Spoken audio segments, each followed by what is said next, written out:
Então vamos lá. Esse jogo, Patrick Sullivan e Rosmarian, quarta de final Legacy Star City Open. Para você que não conhece, o Star City Open eram grandes torneios, aconteciam quase todo fim de semana, salvo engano, era 50 fins de semana do ano que tinha Star City Open. Tinha um evento principal, que é o Star City Open, tinha outros torneios de um dia só também. E eram torneios assim que era todo um circuito próprio. A Star City conseguiu criar, a partir da sua cobertura, ela criou todo um universo de jogadores, etc, etc. Aquela coisa, não era o mesmo nível do Pro Tour, mas criou-se um universo e tal. Tanto que a Star City fez várias mudanças depois que ela publicou um texto de um cara que trabalhou na ESPN, que é como melhorar o coverage de Magic, é um texto em 4 partes, onde ele compara muito o Magic com quando a ESPN começou a trabalhar com golfe, né? Sendo que uma das principais conclusões era: golfe não é futebol americano, então a gente não tem que tratar igual o futebol americano. Tá? Pra mim, o principal erro de quando as pessoas trabalham com cobertura de Magic é achar que elas podem competir com League of Legends. Você não pode competir com League of Legends. Então, se você abordar de uma outra maneira, vai ficar muito bom, tá? É muito mais fácil você trabalhar assim do que virar: ah, não, mas se não é League of Legends, então não dá certo. Tem espaço pra todo mundo, meu amigo, tá? É só uma questão de trabalhar bem, e essa é uma dessas transmissões onde a gente trabalha muito bem. Tem que lembrar que esses dois caras que estão aí, o Rosmarian e o Patrick Sullivan, eles criaram toda uma mística em volta deles, né? Todo mundo começou a conhecer esses caras justamente pelos resultados que eles faziam nesse circuito. Então é muito legal de dar aquela acompanhada. Tá, então vamos falar um pouco desse jogo. Ele tem várias decisões legais, principalmente por parte do Patrick Sullivan, que faz praticamente uma partida perfeita aqui. Então é um jogo bem legal. He has one Stoneforge Mystic to go along with 2 Umezawa's Jitte that he can search for to be able to gain life in the matchup. Falando um pouco dos decks, né? A gente tá falando do Burn, né? O Patrick Sullivan tava com o Burn clássico. O Rosmarian tava de Maverick. Lembra? O Maverick, ele tem esse nome por causa de um cara que criou o deck, que tinha esse nick de Maverick num fórum que tem bastante coisa sobre Legacy e tal na época. E daí que vem o nome, né? O Maverick, pra quem não sabe, é um carro. E o cara usava esse nick e aí ficou, né? O Maverick nada mais é do que um GW Texas. E o verde ali faz N splashes, etc. Vamos nisso. Essa jogada de abertura do Rosmarian, ela é muito interessante por causa que você tem que matar a madre imediatamente, porque senão você não mata mais nada. E o deck do Rosmarian tem várias criaturas que você quer matar. Sabe, tem Thalia, tem um monte de coisa chata. Então, mana, ganhei 3 de vida, basicamente. Toda vez que o Burn tá matando seus bichos, você em tese está ganhando vida, ao menos que ele esteja empurrando o dano de alguma maneira. Se ele tá só gastando burns, então ele tem que matar. E é exatamente isso que o Patrick Sullivan faz. Então aquele boltzão, esse burn aí que ele tá jogando, é muito aquela linha, tipo, quase tudo é uma mana 3 de dano e tal, etc. Inclusive, Lavamante é muito bom nesse tipo de match, porque justamente você tem um recurso não finito, por assim dizer. Eu não diria infinito, mas não finito necessariamente, entre aspas gigantes, né? Coelhinhos voadores. Porque daí você consegue ficar trocando e ainda jogando burns na cabeça do seu oponente.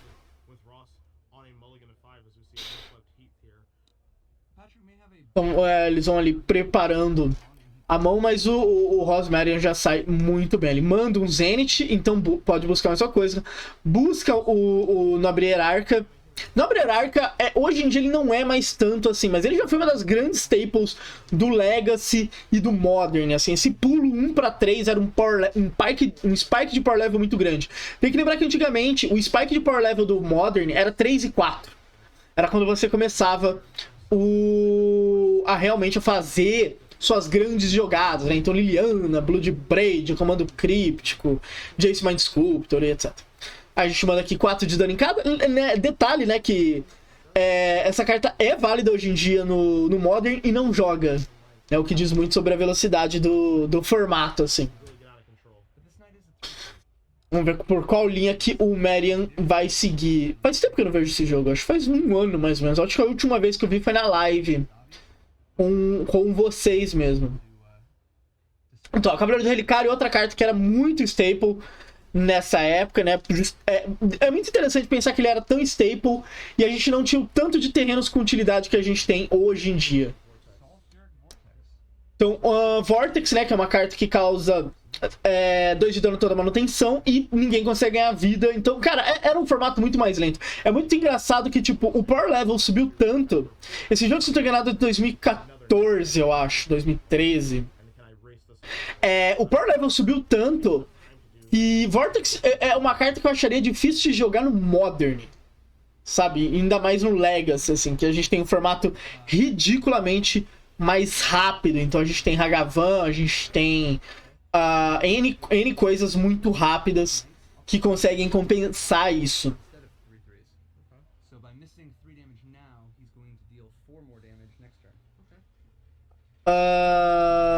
Ele tá pensando. Ele tem a opção de fazer outro relicário. E aí ele pode, por exemplo, estourar relicário, buscar fetch e tal. E bater letal na volta. Ele tem uma carta lá. Deixa eu ver. Ele estoura um terreno, mais uma fetch. Fica 3, fica 5. Se ele tiver mais uma fetch, 12. Ele não bateria letal ainda. Precisaria de mais alguma coisinha.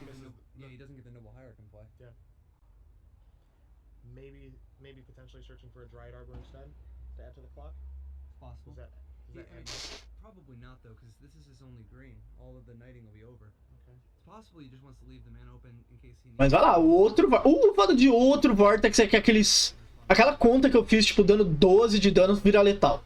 Então é só estourar a savana. Lembrando, cara, é um mono red, tá ligado? Você não lida com um bicho tipo 4, 4, 5, 5 com uma spell. Ainda mais de uma mana. Tudo bem que você pode sacrificar 2 montanhas, né? E dar 4 de dano. Mas não consegue. GT, cara. GT jogava muito bem nessa época. Carta muito, muito forte. Eu gosto bastante da escolha da Wasteland, porque daí ele consegue destruir a Caracas dele, e aí são 2 terrenos, vai pra 4 e ele bate 12. Ele basicamente bate letal, então é um letal muito simples por parte do Rosmarian. Né, o Patrick Sullivan, tipo, ele veio com um jogo muito lento. Eu acho que essa mão seria muito bom contra um controle, assim, mas não necessariamente contra um deck mais agressivo, já que, né, os dois ficam tomando ao mesmo tempo. Vai lá, estoura ali, dá um draw. Se ele quiser, ele manda no próprio terreno, é o que ele faz. Vai bater com os dois, papapau, letal. Simples. Magic como o Ricardo Gatinho gostaria que fosse. Né, detalhe que o Rosmarian ligou a 5, tá? Muito bom. Outra coisa sobre transmissão dessa época... o Cedric Phillips, né, que hoje tá sempre nas transmissões da Wizards, ele era o cara, né, que encabeçava todo o processo da Star City, né? Depois ele ia fazer uma dupla bem famosa com o próprio Patrick Sullivan, no caso ele tá com o Patrick Shaping, que é bem legal. Inclusive tem uma frase do Shaping que eu gosto muito, tá no final do Discover Age, né, que é o Guts. Mas é bem... Eram bem bacanas de ver esses coverages, assim, eu achava muitíssimo bem feitos eles. Deixa eu ver se eles vão mostrar o side deles.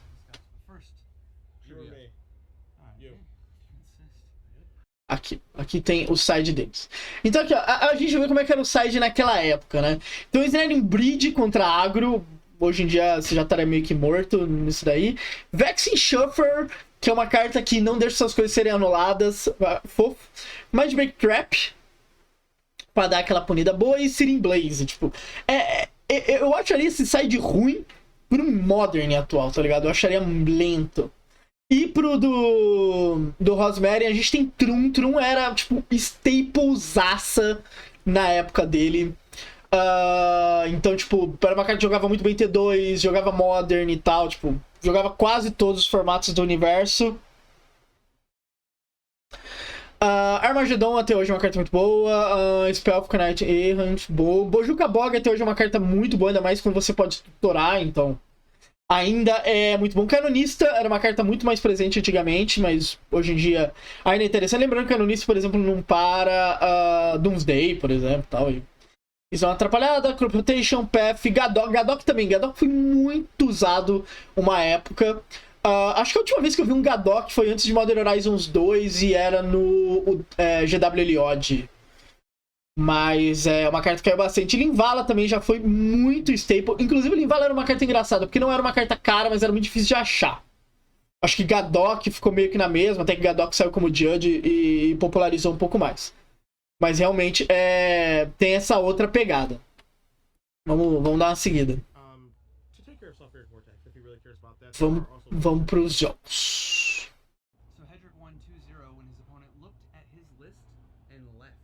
Ó, já tem uma GT na mão do Rosmerian, uma carta, tipo, insana nesse tipo de match.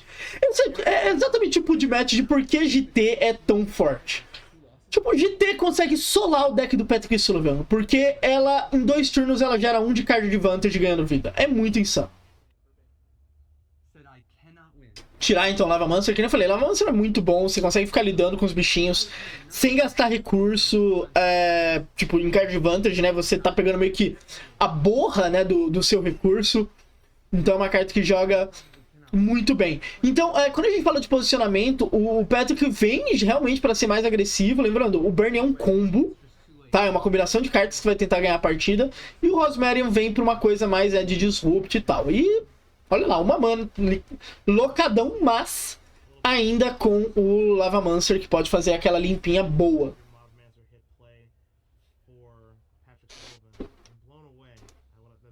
De novo. Os caras têm tudo, bicho.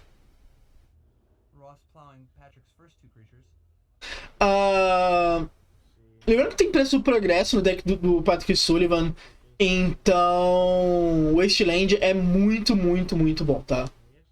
Porque, né, pra quem não sabe, o Wasteland vira, sacrifica, destrói um terreno não básico, você pode destruir o seu, então no caso de preço de progresso, você cede a jogada.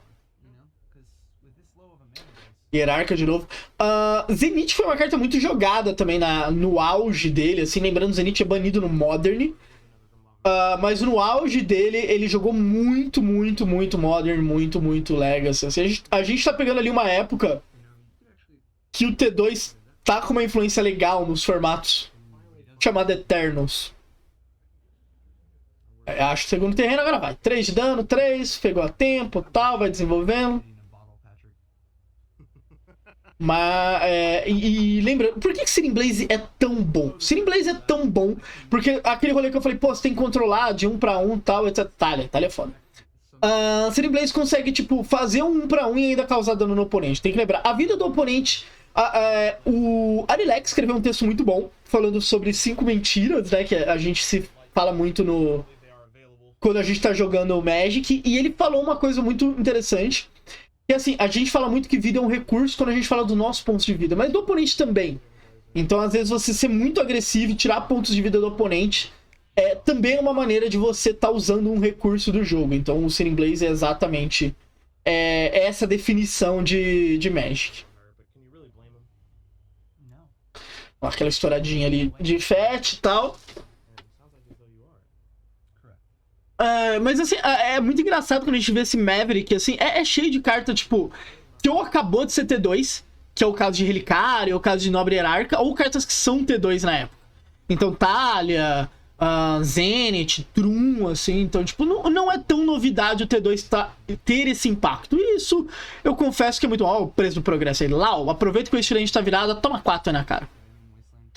Mas não é tão novidade o T2 ter todo esse impacto, né? Até porque justamente a ideia geral pro standard físico cara, se eu ficar jogando standard físico, eu vou ter cartas pra depois jogar outros formatos.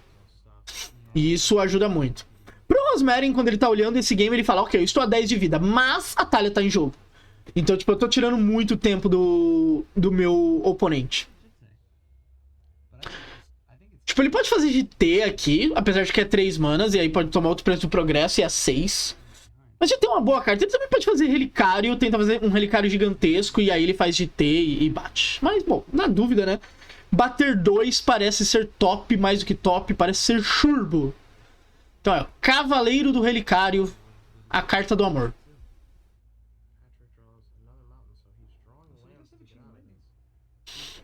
Saudades quando o Relicário era uma staple. Hoje em dia, sei lá, só o Oreia usa essa carta. Porque o Oreia consegue fazer coisas muito loucas com Relicário, assim, tipo, ele e Relicário provavelmente é uma das melhores tamo duo bot confia que eu já vi. Mas ele coloca num cenário meio complicado, porque ele vai começar a buscar mais coisas, Relicário vai ser um clock e tal. Então fica bem chatinho. Mas vai lá, preço do progresso de novo. Toma ele. Vai a 6. E meio... Cara, quando o Burn tem 4 manas, tem uma boa chance de você... Você tem 6 de vida, tem uma boa chance de você tá morto, tá ligado? É aquela coisa, sempre conte as cartas do Burn, assim, tipo... Uma mana, 3 de dano. É a melhor maneira que eles têm de jogar esse tipo de game. Outro Relicário, ele tá indo pra um jogo longo que ele vai tentar dar letal, tipo, o mais rápido possível. Sei lá, ele busca... Fat... Porque 6 e 5 dá na mesma, né? Pra tentar dar um hit kill da vida. Então toma um Chain Lightning. Então uma mana, 3 de dano. Sacrifica 2 montanhas. Toma 4. Aquela coisa, o Rosemary não interferiu tanto no jogo do Patrick Sullivan. Tipo, beleza, ele tinha as remoções e tal. É muito clássico você perder pra Burn assim. Pra quem me viu jogando quarta, que eu perdi pra Burn, foi bem isso. Tipo, eu tinha respostas pra criaturas, mas o cara tinha um monte de Burn. É um jeito bem clássico de perder esse tipo de match. Agradecendo o pessoal que tá chegando. Eu juro que eu ainda vou colocar isso no YouTube. Se você está vendo isso no YouTube, quer dizer que eu não falei como ser humano. Se você não está vendo, você não sabe que eu procrastinei mais um pouco. Mas bem-vindo pra galera que tá chegando. Pra Júlia aí, pro My Angel. O Maguna tá aí também. Grande TBR. Mas o Rosemary caiu meio dessa como fazer as interações da match e tal. Vamos andar mais pra frente aqui pra gente ver... A gente quer ver Magic. Ó, de novo. Madre, então é aquela mesma situação do Game 1. O Patrick tem que tirar essa Madre. Ele pode, tudo bem, tentar vir de Lavamancer e depois tentar grindar a Madre de uma outra maneira. Mas eu acho que a melhor jogada é matar a Madre, tá ligado? Tipo, que nem eu falei, o Rosemary tem cartas que você quer tirar. Mas beleza, vamos de Green Lavamancer. Esse Green Lavamancer vai ter que dar uma trabalhadinha pra fazer alguma coisa. No G1 o Patrick perdeu pra ele mesmo por causa do Vortex. Cara, é uma maneira de ver, assim. Eu entendo que com o Vortex ele tá fazendo... Sempre que o Burn faz um Vortex, alguma coisa, um Eidolon, etc. Você tá fazendo um setup de combo, tá ligado? Você tá preparando o seu oponente pra uma situação onde você solta suas cartas e mata. Ele podia não fazer o Vortex? Podia. Mas se ele não tá causando dano nenhum, ele tá perdendo esse jogo de qualquer maneira. Então, pra mim, a jogada foi... aspas, correta. Tinha muita vida ainda do outro lado. Eu digo aspas porque, assim, obviamente ele morreu, mas eu acho que ele perderia a partida de qualquer maneira. Ele só foi pro único plano que ele ganharia.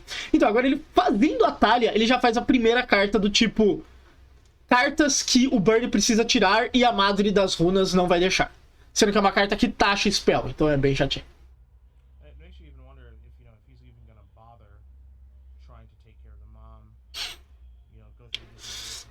Lembrando assim, galera, se vocês gostam desse tipo de conteúdo, passa que nem o Generic Bob, tá ligado? Dá um toque. Se você não gosta, ou se tem uma partida que você quer ver, dá um toque. Dá um grito. Eu separei 2 partidas que eu gosto. Mas podem ter, né, bem mais partidas. Até porque aqui não tem muito o que fazer. Acho que o plano é tentar matar a Talha, a Madre. Acho que a Madre, no caso.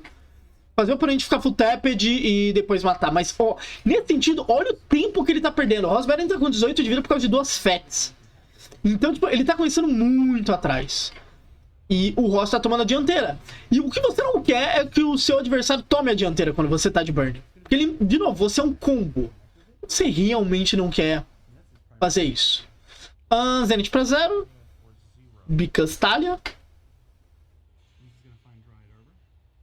O ano foi 2014, se minha memória não falha. Depois eu olho aqui, no fim da partida a gente pode olhar. Já busca alguma coisa pra dar aquela acelerada, é exatamente o que ele faz. Vamos dar alvo...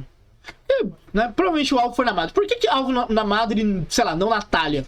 Eu considero que tem um alvo correto aqui, porque o seu oponente pode falar, ok, morreu. E aí a Madre continua e o problema continua. E aí, por exemplo, se ele tem outra Talha... você fica com aquela cara de gol contra. Então eu recomendo ficar mais em cima disso.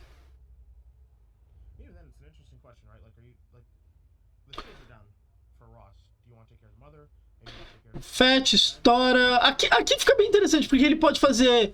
Se ele tiver uma spell de 1 mana, ele pode, tipo, matar Talia e Madre. E aí ele resolve tudo no mesmo turno. Eu lembro uma vez que tava vendo esse jogo, um amigo comentou, pô, matar a Dríade... Eu não acho que matar a Dríade é uma prioridade. Tipo, você quer matar Madre porque ela protege criaturas chatas e Talia porque é uma criatura chata. Mas... Bom, vamos pra 3 de dano. Sunny Blaze.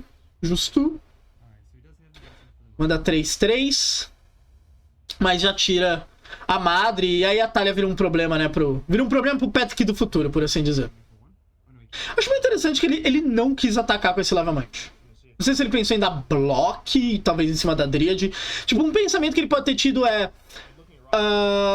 bloquear a Dríade é uma jogada real. Porque é mais um de dano. E, por exemplo, melhora um possível clock mesmo da Talia. Então, até que faz isso. Eu acho que o que ele nunca pensou foi dar um chup block na Talia. Lembrando, o que é chup block? Às vezes eu falo muita expressão. Preciso explicar. Só uma coisinha. Ele deixa o Wasteland aberta justamente para o progresso, tá? Então, tipo... Chup block é quando você só joga a criatura pra bloquear. Por exemplo, bati com 4/4, bloco 1/1. Você deu um chup block. A gente brinca que existe também o chup ataque. Que é quando você bate com 1/1, o cara bloca na 4/4, você, ok, morreu. Você fica... Hã? Essa é foda.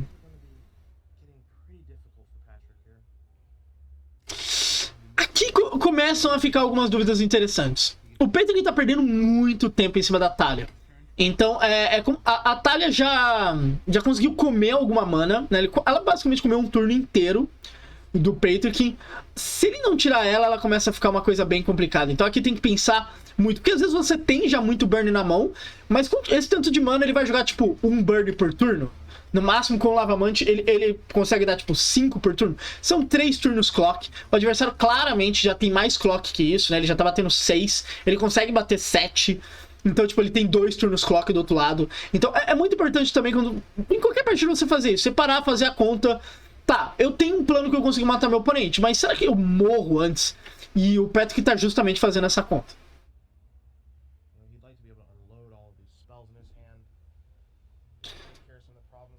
Então é um ponto de decisão extremamente importante. Lembrando assim, pô, o cara parou, ele tá pensando, ele pega o terreno e tal. Isso não é necessariamente, por exemplo, uma slow play, tá ligado? É só chegando num ponto crucial que você tem que pensar. A partir daqui ele começa a jogar muito mais rápido, por exemplo. Então é isso, mata a Talia, problema resolvido, terreninho, e teremos 2 de dano fixo na match. Então, basicamente, por que ele faz isso? Ele acredita que dando, por exemplo, 3 manas, 4 de dano, né? Pensando em 2 ativações aqui e não deixando o adversário ganhar vida, que é o mais importante, ele ganha esse jogo. Antes do oponente ganhar. Então algumas decisões bem interessantes. O Rosemary também precisa parar pra pensar bastante aqui, porque é bem crucial tudo que acontece nessa partida.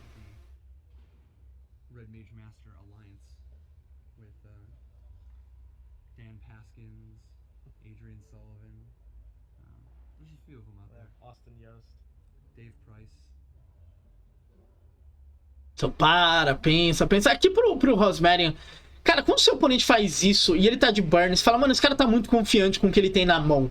É melhor eu ficar esperto. E aí você começa a fazer as contas. Quantas cartas meu oponente tem na mão? Montando isso com o Lavamancer. Tipo, ele deve ter X de dano. Então, eu preciso fazer determinada jogada. Lembrando, o Rosemary tem que usar a vida do Patrick Sullivan como um recurso para diminuir o número de draws ao máximo. Sendo que, nas contas aqui, ele meio que consegue fazer um 2 turnos clock, acreditando que o Sullivan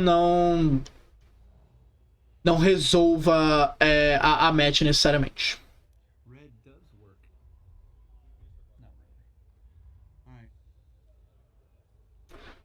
Pense, vai, volta.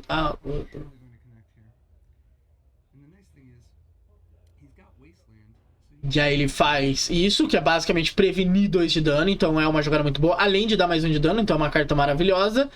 E Canonista. Aqui eu vou parar, porque aqui começam a ser as partes importantes dessa match. Tá, o Rosemary, ele faz um setup muito bom. muito bom, é insanamente bom. Ele tem 13 de vida, ele vai prevenir 2 de dano quando ele sacrificar aqui. Ele vai conseguir bater 1 a mais. Então isso é muito bom. E ele meio que tá impedindo o Patrick Sullivan de jogar 2 spells. Então ele faz um setup muito bom pra ficar safe. Nesse ponto do jogo, você não vê o Patrick Sullivan ganhar esse jogo mais. Porque ele tem que gastar pelo menos um spell aqui, pra daí causar dano aqui, e esses 2 de dano não vão visitar. Então mesmo que ele tipo sacrifique, dê 4 de dano, dê um bolt aqui também, ele vai estar 9, ele previne aqui. Ou melhor, ele pode sacrificar 2 montanhas, dar 4 de dano, matar aqui, dar 3, ficar 7. Ainda são 6 pontos de vida. É muita vida, hein? Então, ele cria um setup muito bom e ele ainda consegue fazer um clock pra ele matar na volta. Essa jogada é muito boa pra se proteger, assim. Tipo, o Rosberg fez uma defesa muito boa fazendo esse sequenciamento. Porém, a vida é uma caixinha de surpresas, como diria, né, o começo da internet de Joseph Campbell. Então, plau, aquela pancada.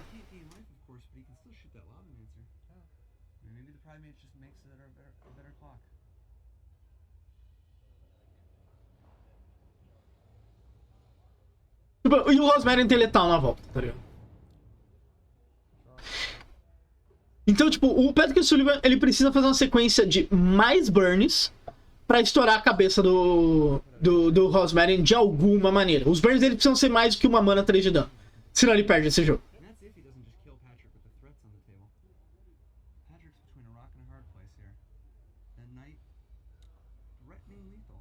E é aqui que ele precisa fazer a conta. Cartas que estão na cabeça dele. Fire Blast e quantos e Price of Progress, exato.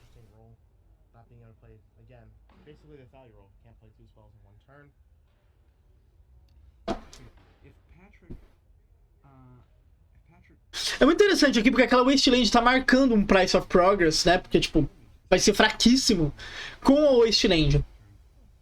Então é uma decisão muito engraçada porque se você pensa no Price of Progress, você deixa o Wasteland aberta. Se você não pensa, você sacrifica pra prevenir 2 de dano.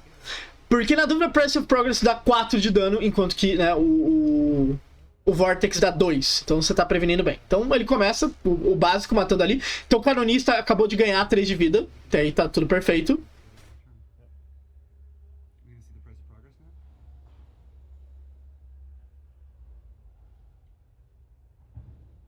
E ele tem que pensar muito.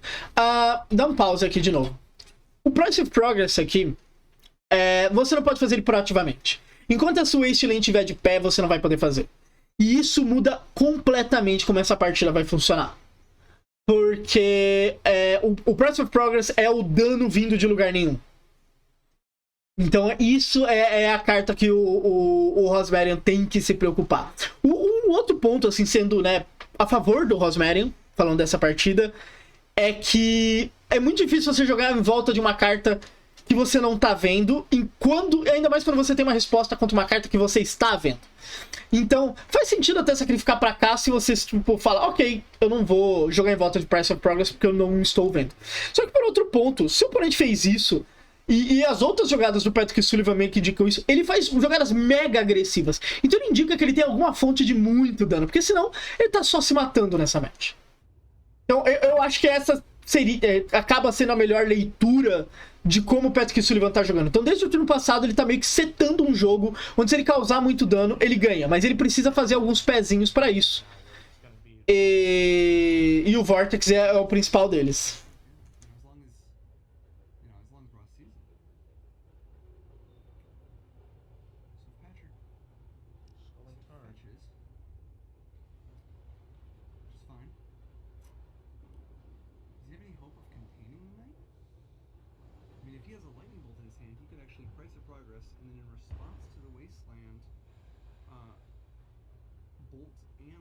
Lembrando, né, se o Rosmerian só resolver, no passo sacrificar o Wasteland pra destruir a savana, ele já tá nerfando um pouco do Price of Progress.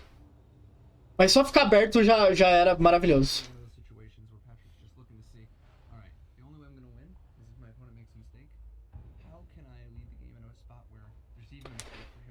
Mas é bem interessante aqui, porque o Sullivan, ele não tem como ganhar esse jogo se o Rosmarian não erra, se o Rosmarian não acredita que se eu destruir o Vortex, o game é meu. Tipo, a partir do momento que ele faz isso... o always gutsy. Nothing but gutsy. Quando ele faz isso, ele meio que tá indicando, eu tenho uma maneira muito brutal de fazer dano. E aí, quando ele sacrifica Price of Progress... Mas isso daí, tipo, ele tem as duas cartas perfeitas pra ganhar a match. Então é muito brutal isso. Mas a partir do momento que ele faz isso, o Rosmarian tinha que ter lido, ok, se eu só passar o turno ele morre, então... Como ele me causa 7 de dano? Tipo, ele tem maneiras em tese da mão, né? Ele pode fazer Fire Blast, Bolt e tal, etc. Mas aí você tá morto de qualquer maneira. Mas ele meio que dá uma das maneiras de Price of Progress ser um out. E é por isso que esse jogo é tão famoso, assim. Por causa que é uma sequência muito ruim. O Patrick Sullivan, né? O Rosmarian consegue fazer várias cartas que ele tem que interagir. E o Rosmarian, na minha opinião, ele lê errado como o oponente dele tá jogando. Né? Ele lê como uma situação normal. E é aí que ele pega. Eu entendo que na leitura dele, assim, eu tô a 9 de vida. Se eu destruo ali, as chances do meu oponente me matar são muito baixas. Mas... eu acho que a leitura mais correta ali era um Price of Progress. Ou alguma coisa muito brutal em termos de dano. Então, pra mim, era a melhor leitura. Fora que ele conseguia matar já na volta. Então, mas é por isso que essa jogada é tão famosa. O Patrick Sullivan tremendo a mão, assim. Acho que não dá pra ver, minha tela tá em cima, mas a mão dele fica tremendo na hora. É o Shape narrando, É ele que manda o Nothing But Gutsy. A cara do Rosmarian, né, de... caralho, bicho, como é que eu perdi esse jogo? Tava muito bom. Mas esse jogo é muito bom por causa disso. Então, tipo, quando... usar a vida como um recurso de uma maneira maravilhosa. Ele usa a vida de ambos os jogadores como recurso, o Patrick Sullivan. E faz esse jogo. Então a gente vê um Game 1 onde o Patrick Sullivan perde basicamente na mão inicial. No segundo game, o Rosmarian só vem com interação de jogo e perde. E nesse terceiro, o Patrick Sullivan ganha um jogo que ele nunca devia ter ganho. É um jogo muito difícil. Várias decisões complicadas ali, que nem eu falei, tipo... Por parte do Patrick Sullivan, boa parte do plano dele uma hora começa a ser... se o meu oponente errar, ele morre. E aí ele consegue, e por isso que esse jogo é tão bom.